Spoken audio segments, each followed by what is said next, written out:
we're back and we're reviewing 2012's Brave by Pixar, another fantastic offering from one of probably the better studios for storytelling. So in this particular movie, we have a young girl who's coming of age, Merida, voiced by the actress Kelly MacDonald, and being a princess, she has certain responsibilities and obligations to follow, and she always butts head with her mother, who's masterfully voiced by Emma Thompson. And a lot of the movie is just seeped in everyday, I guess, stories where there's a big disconnect between mothers and daughters and parents. You can see it as the universal struggle of parents and children, I guess, themselves, where the expectation is there for your child to be a certain way, and then your child, I wouldn't say disappointing you, but just not wanting to follow in certain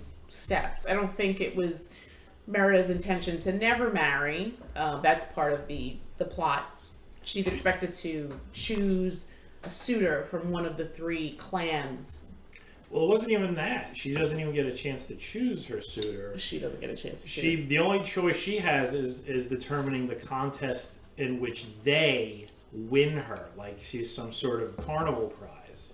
Right. You know, and I think on top of the fact that, one, she didn't want to get married. She was young. She wanted to live some of her own life. But then on top of that, the added insult of we're going to squeeze you into some weird dress where you look like a doorknob.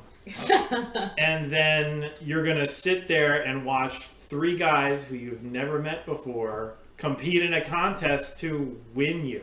I mean, that all through her life, you could see that while she was listening to her mom and doing her lessons and learning how to be a princess, she was also a really free-spirited young girl who she wanted to do things her own way. She liked archery. She liked riding her horse. She liked climbing mountains and going through the woods and doing unprincess-like things, much to the mother's horror.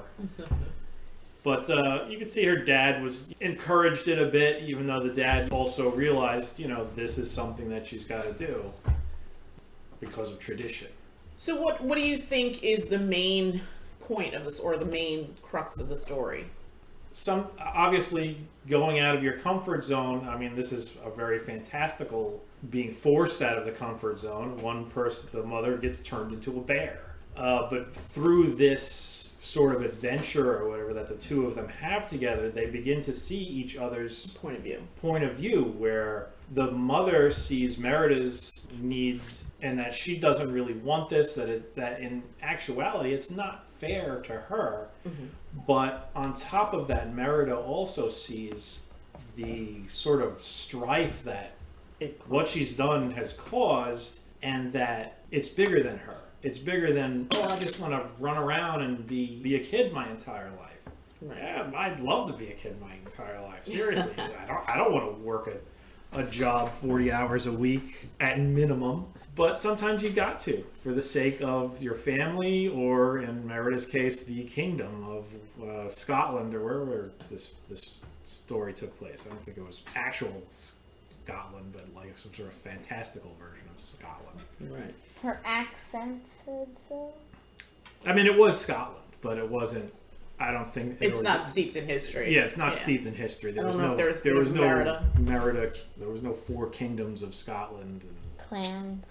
Well, there's clans. There were clans, but 3 clans in one kingdom. I don't think there was the MacGuffins and the Macintoshes and whatever the hell the others were. The others were. So actually, all of you picked this movie. What made you pick this movie?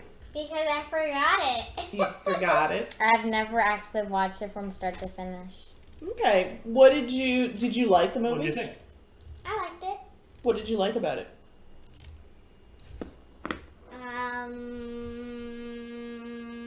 She means like your favorite part, or yeah. What was your favorite part or your favorite character? I have no idea. Come on, you have to have some thoughts. Who is the best character in the movie to you? Who did you like the best? Who were you rooting for? Did you like Merida? Yeah. Why did you like Merida? Was there anything about Merida that you thought was really cool? She had a bow and arrow. She had a bow and arrow. You like I that? want a bow and arrow.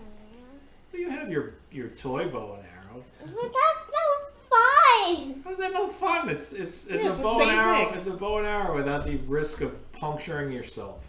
Yeah.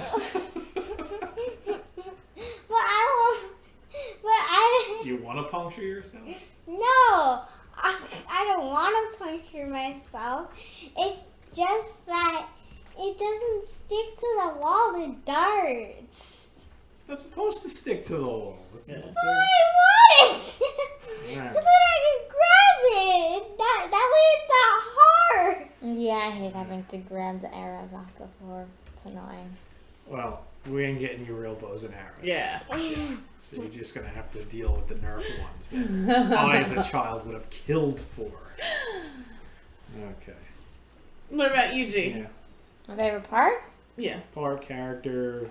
My favorite part was when those 3 kids are like running butt naked. The brothers, they were pretty funny. Streaking. Was there anything about the story that you thought was interesting or made you think or just applied to life? Because this, I mean, you'll be getting to the age that Merida was. I mean, we're not gonna marry you off when you're 16 to a stranger. She was 16?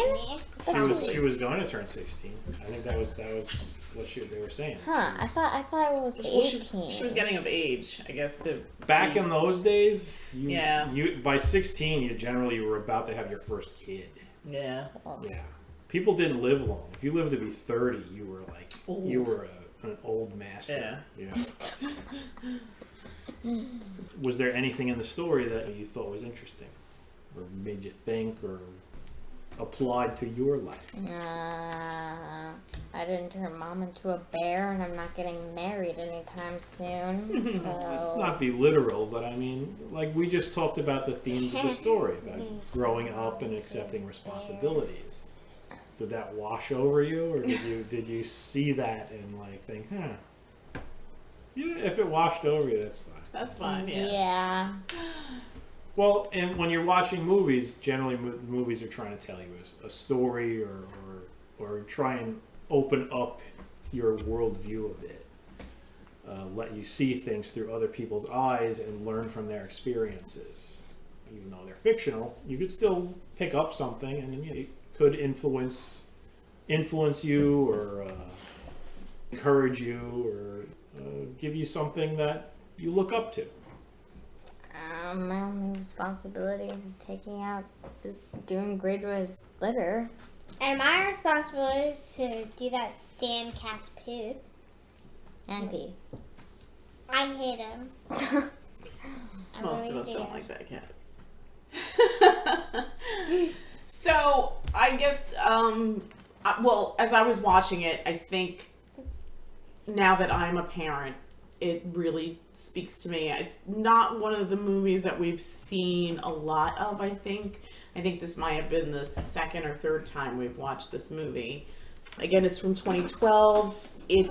For some reason, I thought it was a straight Disney movie. I forgot that it was a Pixar movie. I really enjoyed it. It really spoke to me as a parent. And as I was watching it, I kept thinking, as a parent, you don't want to make the mistakes that maybe your parents or other people have made. And it's very important to remember that even though they're your children, they're also human beings and they're individuals and they have their own wants and needs and thoughts and dreams. And as a parent, sometimes you think you know what's best for someone, but that's not always the case. And as I was watching it, I kept thinking, I hope that as I get older and as the kids get older, that I have that compassion to listen and not always kind of force my advice or quote unquote wisdom on them to be respectful. Or authority. When I'm what? Or abuse your authority.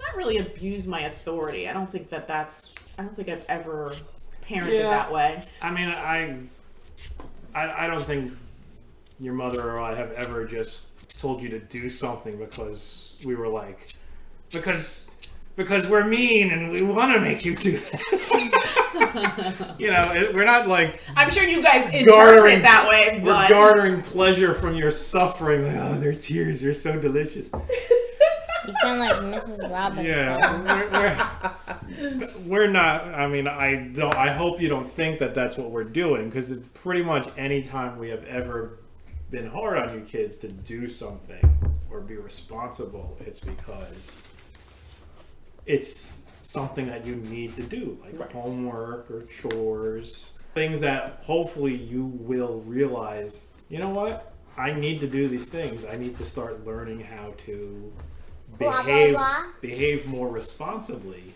as I get older, because mom and dad ain't going to be around, and one day and everything is a life lesson, isn't it? I mean, they're not especially gonna- at this point, I think learning, having chores teaches you responsibility. You know, sometimes not sometimes, but you always reward them monetarily. So yeah, that's another aspect of learning. A lot of parents don't pay their kids for Exactly, chores. for chores. So we're teaching They you do that that if for you do the tests thing or that you're report supposed to cards. do, you get rewarded for.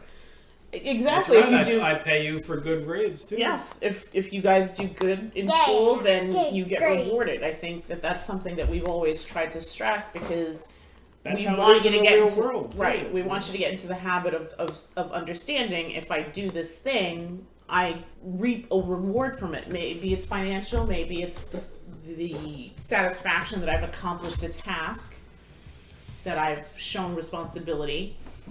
So I think, especially when you're younger, we want things to be teachable moments for you kids. And again, like Dad said, we don't do things because we like to hear ourselves yell at you or take pleasure in Making you feel making bad. you feel bad or anything. Yeah. You use your authority to go upstairs and do your chores, though.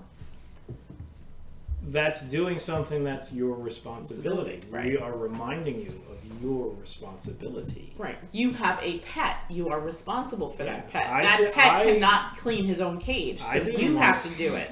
I didn't say, oh look, I bought a bunny for myself. Yeah. And I'm just gonna let you now take care of this bunny. And That's- plus, I that's- hope that's that you your- love that's the your bunny baby. enough that you would want to do that thing. Yes, when we got him my new responsibilities. Exactly. Well, that's, I mean, we talk to you guys about like work and stuff. I mean, sometimes work is good and sometimes it's not. And it's our responsibility to work, to provide, to make a paycheck, to pay off the mortgage and stuff like that. So these are all things, these are responsibilities of adulthood. Pay the taxes. And back to the movie, according to the mother, the queen, Merida's responsibilities were to be a princess and get married off. And She didn't want to do that? she didn't want to do that, but that's an extreme thing. That's not doing chores, that's getting married to some weirdo stranger. And her suitors were 3 weirdos. Yeah. You know, That she didn't know very there was well. the guy who you couldn't understand. There was the prima donna, and then there was the bizarre rageaholic guy who, I don't know what was going on with his neck and his Yeah. hair. But anyway, that was like the mother's point of view. She was trying to teach Merida responsibility. The thing that, like, where the story goes is that she eventually learns there's a point where her daughter, her thoughts and feelings should have been taken into account in this case. There's sort of like, there's a line that should be drawn as far as that, what you were saying, Gracie, the abuse of authority, I guess. The mother was basically abusing her authority by forcing Merida to adhere to this ancient tradition that in this more modern day and age, even though it's 1,000 or however many years ago, this 200 billion. Just kidding. it just didn't apply, and it was unfair. And that's what she learned from her daughter during this adventure, that her daughter was actually she was more than just a bunch of rules on how to be a princess. She was actually a individual. An individual. That's what I said. An individual. Okay, grammar lady. Yeah, you really Everybody are. loves a grammar lady. So again, just to reiterate, another fantastic movie by Pixar, the Masters of Storytelling. Mm-hmm. It's interesting that they picked the princess genre, but at the same time with its own spin to it. I love that it's not a traditional princess story. It's not about the princess being saved by the prince. It's kind of like Frozen, even though Frozen I think is Disney, not Pixar, where you sort of save yourself. And I think that's a really great lesson. I love that Merida is a female character because we're so used to, well, not this generation so much, but my generation, girls were taught to be decorative pieces. They weren't really shown to be individuals with their own thoughts and feelings. I mean, if you look at older films or even older princess films, Snow White is this girl Snow White is basically just a prop. Right. And Snow White's a prop. She's a prop in her own story. Cinderella's a prop, kind of. Cinderella's a Sleeping Beauty's a prop in her own story. They're basically there to be rescued. Right. They don't actually do anything that progresses the story of their own volition. Right. The worst example. Snow White is let go by the huntsman and then rescued by the dwarves and then No, Rescued found by the dwarves. found by the dwarves And then rescued by the prince. rescued by the prince. Actually, no, poisoned by the Poisoned witch, by the witch and then rescued by the prince. Yeah, none of those are her own choice. Right. And of course, my most hated example, The Little Mermaid, Oh God, the Little Mermaid. which is just Garbage. awful. But for some reason, little girls love mermaids, it's the and they it's- love she's- Ariel They love so very much. Frozen more. She's a mermaid. Kids, Yeah. girls love mermaids.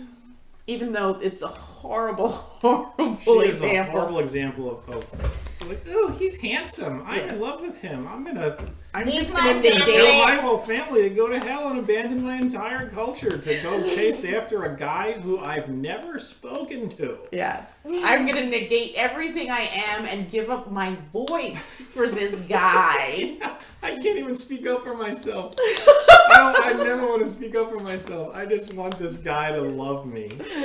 That's not the motivations of an actual human being. That's like the motivations of a dog.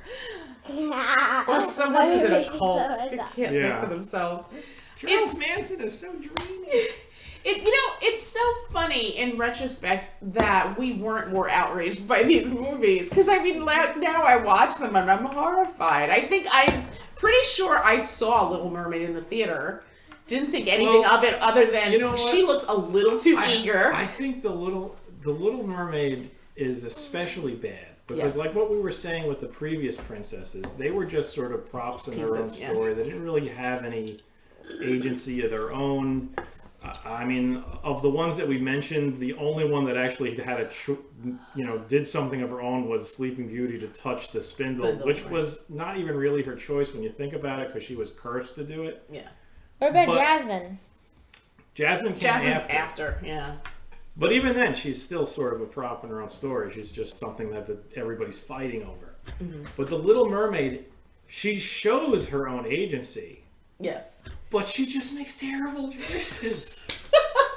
It's like, okay, you can do whatever you want, Little Mermaid. I want to give up everything that makes me who I am so that this guy will love me. Terrible. And it still doesn't even work out. Yeah. He ends up marrying Ursula. He doesn't. No, He's going to. almost ends up marrying He Ursula. almost. Almost. Yeah. Yeah, because he's the voice. Yeah. Get the hell out of here. All right, we veered off. We're veered off We're of veered a off. crazy tangent. But at least in this princess story, Merida makes these decisions on her own. She creates a problem, but through this adventure that she has with her mother, they grow closer than they've ever been since she was a child. And in the end, they have a bond that's even stronger and a Mutual respect. mutual respect for each other, love for each other. And it's basically solves the problem of the whole kingdom and the future, because now everybody's able to choose who they want to be with. I mean, the suitors can try and woo her, and if she's interested, who knows? Maybe she does like one of those dudes. Maybe she'll end up Somebody else. with like the guy who slops out the horses. Who knows? Maybe she'll end up with a peasant. Anything is possible. The world is your oyster. It's all in all, it's a good story with a good message and strong characters Who have their own will. And it's nice seeing a princess that shows it. She's not a shrinking She's violet. not a shrinking violet. that She's needs not to be there to be saved. rescued. Yeah. She And actually. I think that's important, especially, I mean, again, you guys are living in an interesting time because the messages have definitely changed. I think there's more sensitivity to stuff like that. I know that when we were growing up, young women were props, basically, or Well, there was Wonder Woman. there was Wonder Woman, but even she was kind of objectified, but whatever. Yeah. But what I mean is, like, Bikini. just looking at old movies, I mean, we were talking about horror movies the other day, and No, you I remember- movies this morning. yeah, we're talking about horror movies this morning. And I remember as a young girl going to the cinema and watching horror movies, and it was always, unfortunately, it was always some scantily clad or topless girl who winds up getting killed. Yeah. I remember seeing Prom Night in the movie theater with Jamie Lee Curtis and thinking, what am I watching? And just a lot of like those movies from like the 70s and into the 80s where girls, especially young girls, were either super slutty but still kind of dispensable and victims, they fall victims to like the slasher. There was never any kind of strong female Well, characters. in the defense of that, most of those films would end up developing like that final girl trope where there was, 75% of the females in the cast were just, hey, let's party and do drugs and have sex and then get killed. There was always the final one who ends up killing the monster. or the bad guy. Right. I mean, there's always like the little the stinger at the end where he jumps out of the lake after being destroyed. Jason versus Freddy. Yeah, and all that. There's always that, but in the end, it was usually the girl who ends up destroying the creature. So they do have a little. I feel like that was more in the 80s, but I'm talking about even earlier than that. A lot of these like 70s movies where the female image is pretty much exploited. Oh God, yeah. Like There's the more of 70s that. was Terrible for the 70s was all about the dude coming in to save the day and, Right. and kill him. But I'm just talking about like the slasher film genre of like, the 80s. I think in the 80s it changes because you have somebody like Nancy from the Nightmare on Elm Street movies where she kind of Or becomes Jamie Lee Curtis. or Jamie Lee Curtis from Halloween, right? So then they become, or even like 90s, I guess, Nev Campbell in the Scream movies. I never liked the Scream movies. I think, you know what's interesting? They were fine. There was nothing wrong with them. I think what made them so popular was that horror wasn't seen as a viable genre, and this sort of brought it back Yeah. in a way with young, attractive people. Nev Campbell's adorable. You Well, know, I a lot I of the think young actors yeah. in those series were good-looking people. Well, I think that the appeal of the Scream was that it was also deconstructing all those old classics. Right. There was that. to their Who basic was it? thing. The Jamie Kennedy, Kennedy character and, who kind of he basically explains how everything's going to go down, and Right. then it goes down that way. right, which is interesting that would be part of the movie in the movie. Do you know what I mean? Which is kind of fun. People love meta stuff. I don't know if everybody loves meta stuff, but Oh, they loved It works They loved here. it enough to turn Scream into a franchise. yes. And I think I read there's going to be a 5. she's coming back, I think. I have no idea. So that's interesting. Although now in 2020, we've definitely, I think we've pulled horror as a genre back into the limelight because I think there's more interesting stories being told. And I think people realize that, A, it's a huge moneymaker. Young people like to be scared. Well, no, not even just young people, but people in general like to be scared. And if it's a well-written story, then people are going to go see it. And we've gone off the tangent again. Yes, we're supposed to be talking about Brave. Thank you for reminding us, Olivia. So maybe we should wrap this up because we are all over the place tonight. Yeah. So on a scale of 1 to 10, Olive G, what would you give Brave? 7.5. 7.5. What about you, Jay? 7 1/4. 7 1/4. I'd give it an 8. I too would give it an 8. I think it's a really good, solid piece of storytelling with really good lessons intertwined, really great voice work. It's always fun to beautiful. It's beautiful to look at. Done. Yes. Merida's hair is a work of art. Yes, and just, it's funny that you said that. I was going to bring that up too. I forgot. But just the scenes where you see like the countryside and the meadows and the rocks and the trees and how beautifully it's just all rendered, and it's almost like a postcard. It's like a photograph, and it's like, this is animation. This isn't even real. But the attention to detail, again, Pixar just doing what they do best and bringing their A game and making these amazing pictures for all of us to enjoy. I think, again, just solid storytelling, amazing components. I love that they kind of delve into like the Scottish history and folklore and get all these little pieces together to make this beautiful tapestry and this great story. Again, also fun to try to figure out who John Ratzenberger is in the movie. Mm-hmm. And then also trying to figure out who the other voice actors are. Some of them more noticeable than others. I didn't know that Robbie Coltrane was one of the lords. Or Kevin McKidd, who I like a lot and I just don't feel like I see enough of. And of course, Craig Ferguson, who's so obvious. And Billy Connolly as well. And you get to look for the Pizza Planet truck, which is in the movie. Yes. It's always there. So, definitely kid-friendly. I think some people have mentioned that it's a dark movie because of the more do aspects of it. I'm not sure. I mean, I don't think little kids would enjoy this movie very much. I think maybe 7 and up. Yeah. Maybe little kids might get scared of there's a character Mordu in the movie that's basically just this deranged bear that's very well rendered. It's a terrifying looking creature. Right. And that might scare little kids, but our kids weren't.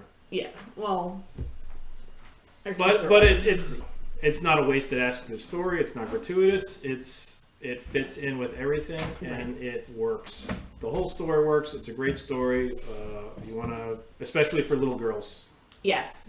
I definitely think it's great. I think it's an important type of story for little girls to see because it shows that you don't have to be a prop in your own story. Yes, you can voice your thoughts and feelings and do your own thing. Absolutely. I think be your own person. Yes, be brave. Be brave. Yeah.